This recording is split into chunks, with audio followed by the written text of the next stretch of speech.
or it could only also be just one person. And who is that leader of that house? He goes by the title Speaker of the House of Representatives.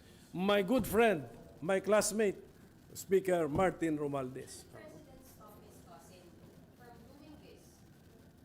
Kaya nga, ulitin ko nga Mr. President, 4.5 years na lang ba ang term niya? 4.5 years. Gusto ko naman namin kayo mag-succeed. Huwag na itong useless. Sa batas na lang sana.